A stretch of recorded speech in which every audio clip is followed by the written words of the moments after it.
Hey, welcome to the process. My name is Dr. John Bush. This is for the science of fantasyfootball.com. This is continuation of my Counts Over Median weekly consistency tool. We're in beta testing year 2. You're sitting right through my process of research here, getting a little deeper this year with it. Hopefully by next year we'll really get a feel for the reality of all this. We certainly have seen with the quarterbacks, the running backs, and the tight ends that there is a predictive nature that statistically holds up from one year to the other. We'll find out about wide receivers here in just a second, but one probably would be right to think that that will occur with wide receivers as well. Again, a weekly consistency concept is way different than fantasy points per game or per season concept. So we're going to be looking at things differently, and anytime you have something that holds up and is different, then you get a potential advantage in looking at value in your drafts. I mean, that's the whole point, is trying to apply this to our 2023 drafting. Okay, so let's go with the wide receivers, part A. You should hit the previous lessons. Here's my philosophy that applies to pretty much everything I do. You can read that. Went over this before. This gives you some examples, theoretical examples of my com scores and per game percent com scores here. So for wide receivers, I start at the top, right? Landscape is the best. I don't see anybody doing it. So, those few of you that are listening, you get the advantage that we're starting at the top. And I'm using my box and whiskers as a measurement of yearly wide receiver populations through the comms score percentile here. And we're talking 2014 to 22. And the top 25% is the whisker side of that, and we don't see the bottom side of the whisker because, you can't get worse than 0, so you're missing the bottom side of the whisker there. But the top side is pretty much, at best, we're at the 85%, the 80%, and we have some really extremes where we had 100% efficiency, but not like we see in quarterbacks. And wide receivers are different than quarterbacks, tight ends. And so you can look at, if you look at the populations, each position's not quite the same there. But anyway, I like to look across. Anything new and different has happened last year. And again, this is every wide receiver, not just the top 12 or whatever. This is everybody. Okay, the one who had one snap the whole season, all the way up to the heavily involved wide receivers. So I threw everybody in. Just wanted to take a peek here. Nothing dramatic happened. So 80% is, I think you can say in your head that that's about the best you're going to get out of a wide receiver. So that's about, what is that, 8, 40, 12, 13 games? Is that out of 16? Something like that. So on average, even, or on the median side, even the best wide receivers are going to have, 2, 3 down games? So just kind of your expectations, the idea that they're not doing it every week.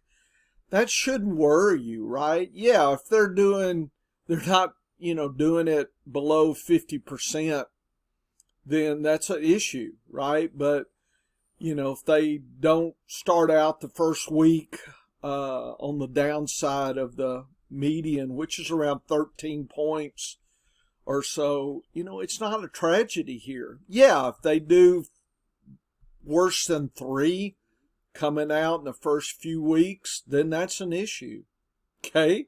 Then we've got something really going on here. But having a 1-week game, we can expect 3 weeks on average. So don't get crazy and go on Twitter and say this is a bust and all this other crazy talk, right? So it's not time to get crazy yet, okay? We hadn't even got into the season.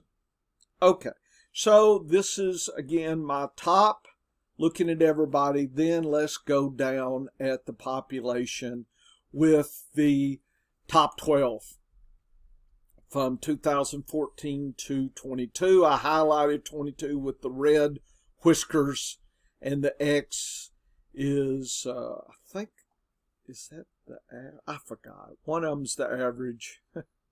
I used to remember this. One of them's the median.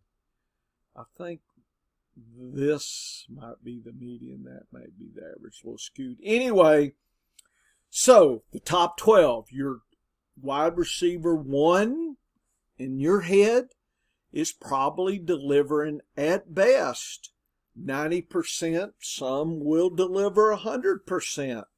So 90% of 16 games is what? 14 to 15. So maybe 1 game off, maybe 2 at the worst. So that is kind of an expectation of what a WR1 should be as far as weekly consistency. Last year, we were a little down. If you look at the box, which is about a 50% of the population, it was lower than 21 and 20 and close to 2019. But the bottom side wasn't too bad. We've had, look at the worst year. 2017 was a sucky year. 2016 wasn't great as well. The worst year for running backs was one of the better years for wide receivers. Isn't that interesting? But the best year was 2018. So notice the variation. If you think every year's the same old, you're wrong. And imagine drafting here in 2017 and saying, wow, we had a down year. We'll have an up year this year. Nope. And you're like, boy, wide receivers, let me avoid those top 12. Uh-oh, they delivered. Then you're, oh, okay, I'm back on them. They're back down. So notice you're getting zigged and zagged there.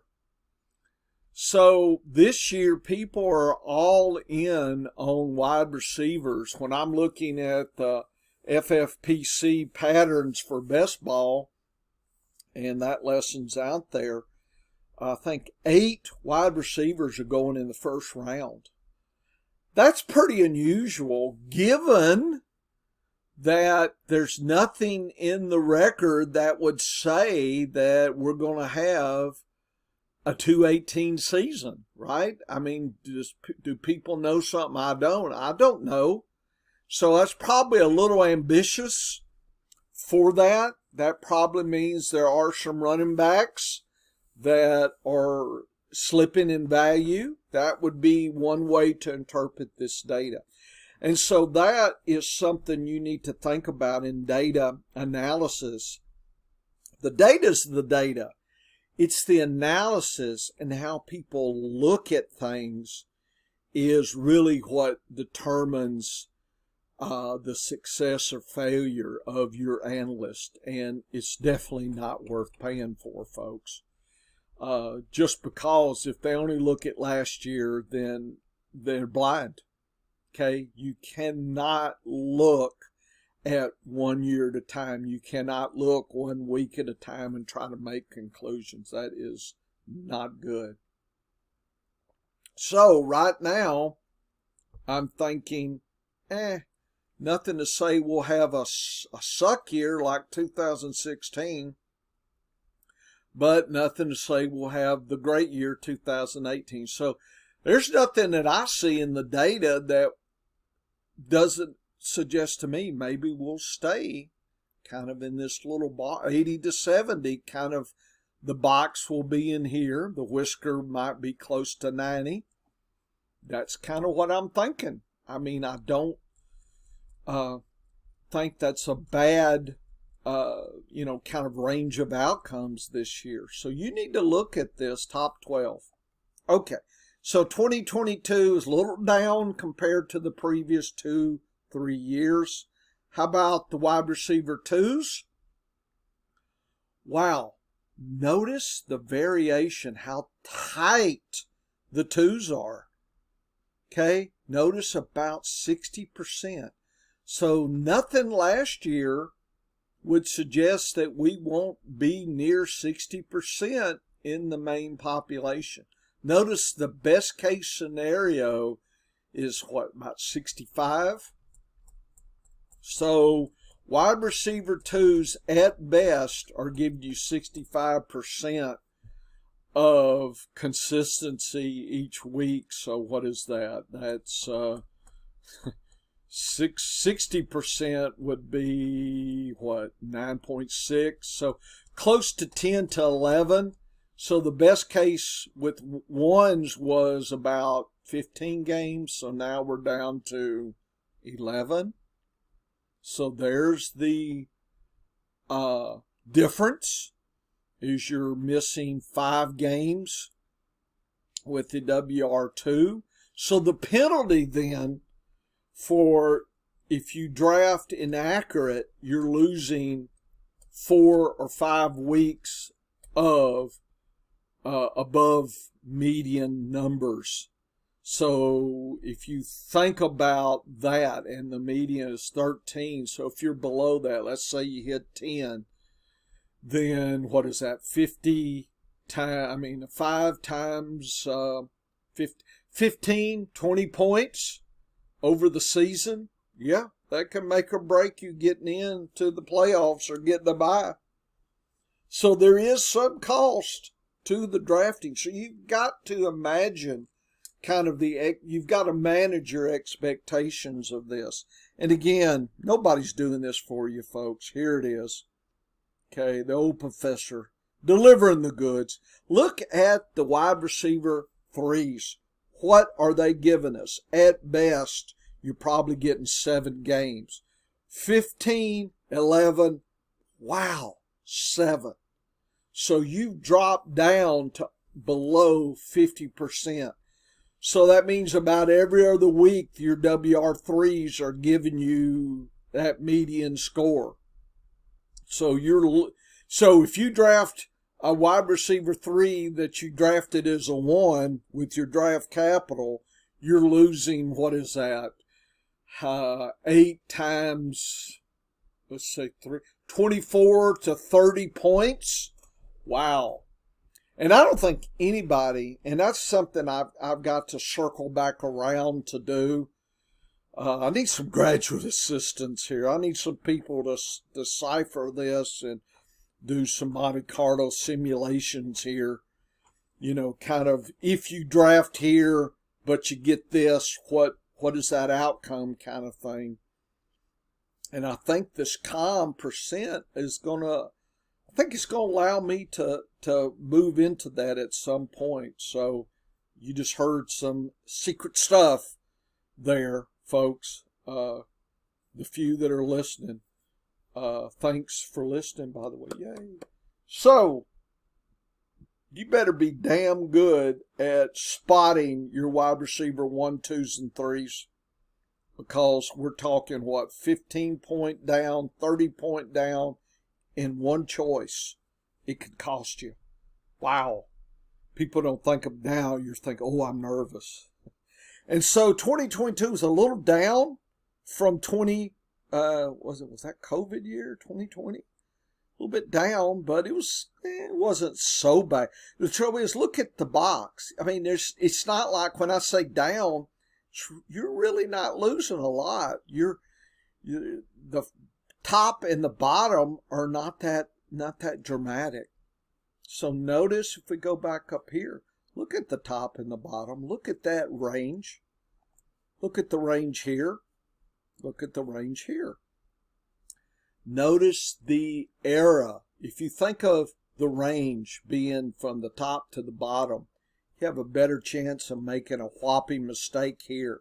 So people talk about, the draft is so-called, in quotes, won at whatever pick they'll choose. This data suggests that the stakes are really high with your first wide receiver, and I think the other data says your early choices is really, and I think that makes sense. I'm not probably the first or last to say that, but I can tell you and show you that level of mistaken, and I gave you some ideas to think about the cost. Here's a 4. Look at a 4. They're way, look how thin that box is. Wasn't the worst 2020, but it wasn't great either. So last year we really had a decline, but you know what? Your drafts, your WR4s, it really probably didn't matter who you picked. People talk about, I'm going to find that sleeper. Folks, on average, if you look at consistency of who you're picking, there's not much choice. I understand. So, should you spend a lot of effort on a 4 choice or a 1 choice? I think you should spend a lot of your time researching your 1 choices. I think the range of consistency demands the floor and the ceiling tells you the difference that you can catch versus a 4. It's almost not even worth the time to take a 4 and really do a lot of work. Trouble is, you do this so much, it's kind of like, I got to do something here. So it's probably some type of cognitive bias. I feel like, I can do better than this box here, but the stats say I'm probably spinning my wheels, and I do need to do my diary and tie that into consistency. And I really haven't gotten that deep into the diary compared to where you could get. Okay. Folks, I just delivered some really good goodness there. Good goodness. Is there such a word? Wow. Is that exciting? This excites me, so I'm fired up here. July 26th. Woo woo. Okay. Here is the top 24 wide receivers over 2014 to 22. I just wanted us to be aware of the variation in the top pick from year to year. Look at 2016, 75% consistency.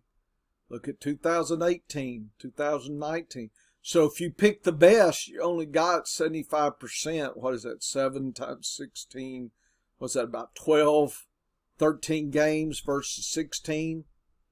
So you couldn't do any better than getting, on average, losing, 3 games a season below median on your first choice. But here, boy, you could have really done well. And look at the difference in 19. Number 1, 88. Wow. If you could have picked the one that year, you really got an advantage. Look at 18. Not as much an advantage. Looks like you could survive with the top 3. But look at the variation, folks, in the different years. Look at last year.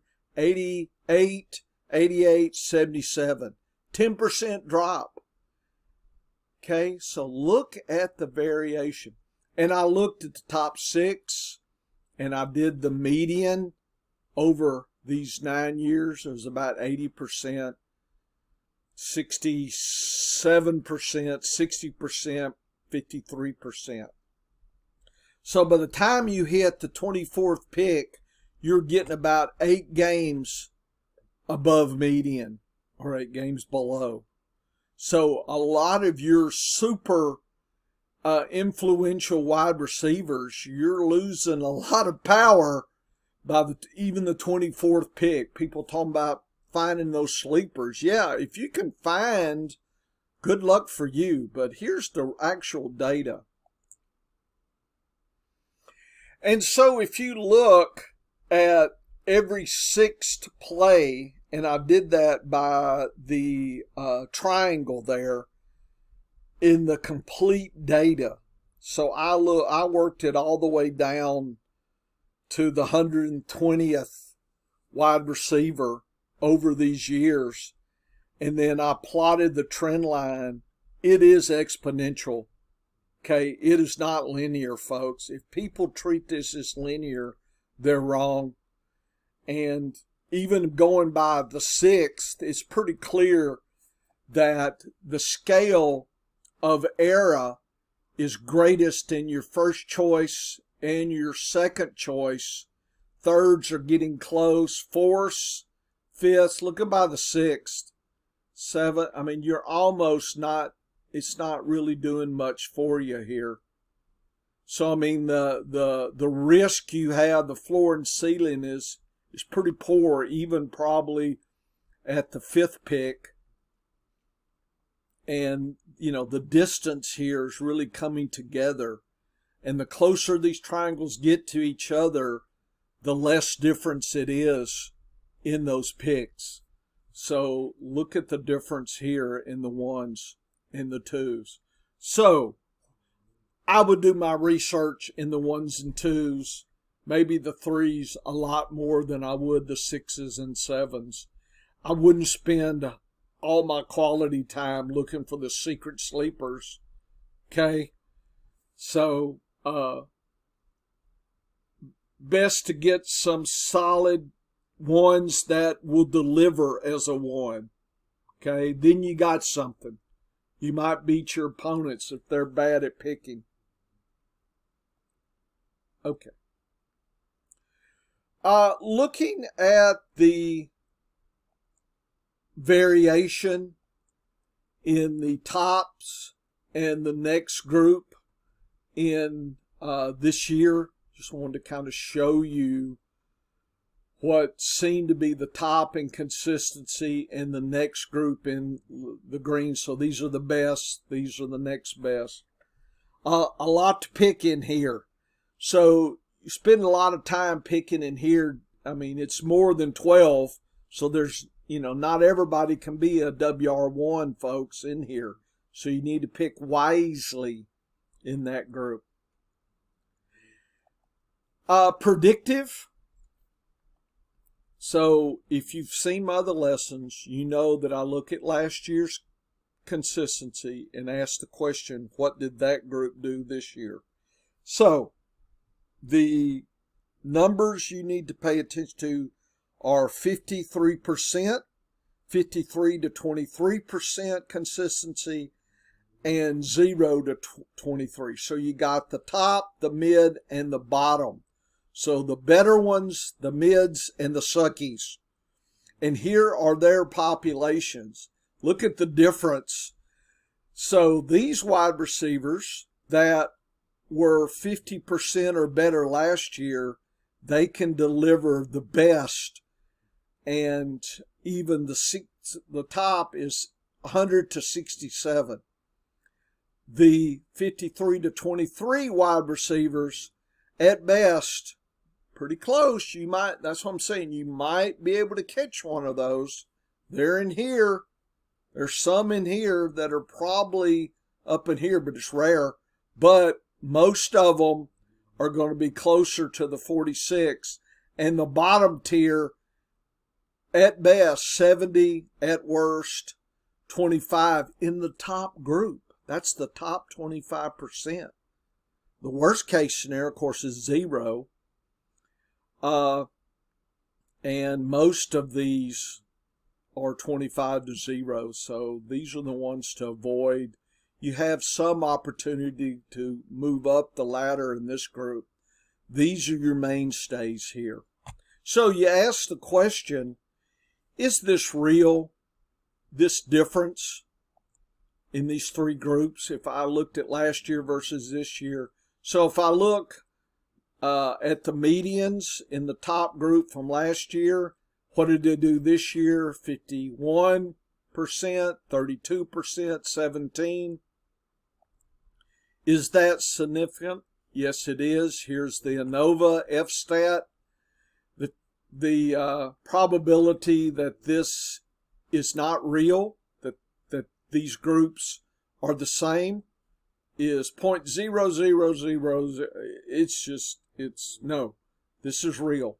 Folks, this is real. Again, I'm going to hammer one more time because, I'm a professor, right? We like to run my mouth. Okay?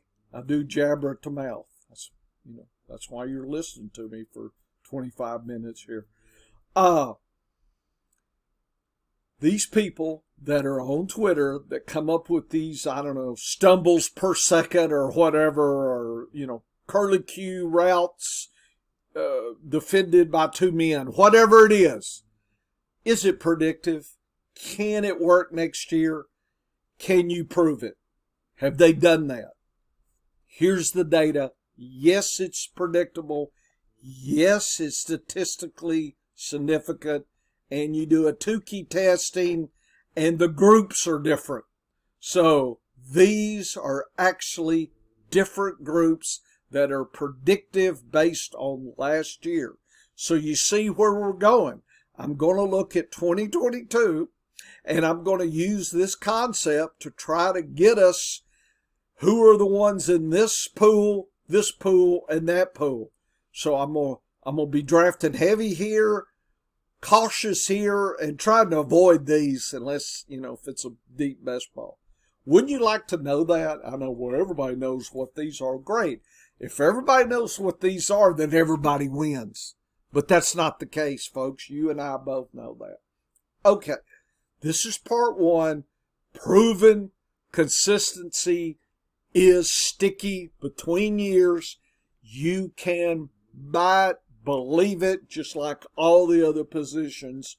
This weekly tool looks very, very interesting. And the beta testing continues. And I'm excited about it. I'm going to try to incorporate it more this year than ever. That's part of beta testing.